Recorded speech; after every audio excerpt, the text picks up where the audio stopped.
We're here with former England Test captain, ODI captain and T20 captain, Michael Vaughan. You're here on holiday in Barbados. How's it going so far? Yeah, it's like, I love living in the UK. Love working in Australia. Love going to India, but I have to say Barbados is the one place that I love coming back to because of the nature of all the people, relaxation, a little bit of the rum, talking a bit of cricket, going to all the different rum shacks along the island, getting on the reggae buses, playing a bit of golf. It's the perfect place to switch off for me. You mentioned cricket. Let's talk a bit about cricket. What are your thoughts currently of the T20 World Cup? Pakistan are on fire. They look the team that I would think that most teams want to avoid. They look like they'll make the semi-finals from their group.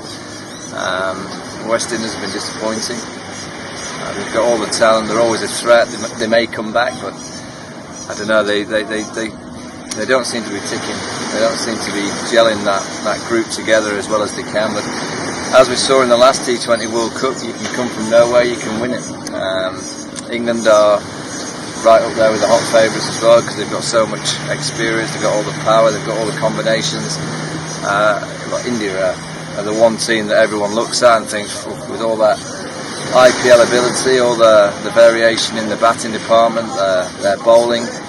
The one thing with India, I think they play too safe with the bat. I think they can be more aggressive. I think they can be a little bit more risky when they bat. They play a little bit too safe, and that may cost them. What do you think is going wrong for the West Indies? There's been a lot of talk about team selections, etc. Oh yeah, you can look at that. You can look at maybe different combinations. Fundamentally, the best players have not played to any kind of level yet. You look at Lendl Simmons in Ingessa, a tremendous T20 player, couldn't get going. The odd individual has shown a little bit of something, but T20 cricket has now become a game where you need your combinations to work, and you need more than one or two individuals. It's a real collective. What do you think about the West Indies' decision to recall some of their veterans like Chris Gayle, Dwayne Bravo, Ravi Rampal? Well, they're the best T20 players in the world. They're the ones that still cause so much damage in the IPL, in all these different leagues around the world. They're still playing to a great level. So you have to say that they've been picked on merit.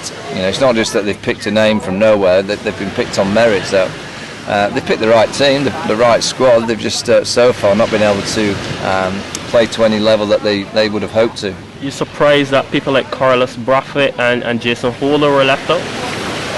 Carlos, yes. Jason, yes. Two high-class all-rounders, two Bajans. I always believe the West Indies are a lot stronger when they have more Bajans in the team. But it's not me to say who the West Indies should play and pick, but having seen Carlos Brathwaite play in the 100, having seen Jason Holder do what he does in the IPL, it's always a great surprise to me when they're not in the T20 squad. What are your thoughts on people like Jofra Archer and Chris Jordan playing for England, coming from Barbados? Great. We'll try and find a couple more like Joff and Chris Jordan. No, two high-class players, bowlers.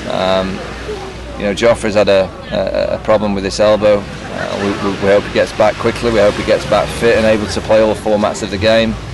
Obviously, Jofra not being a part of the Ashes squad is going to be a big dent in England's chances of winning in Australia.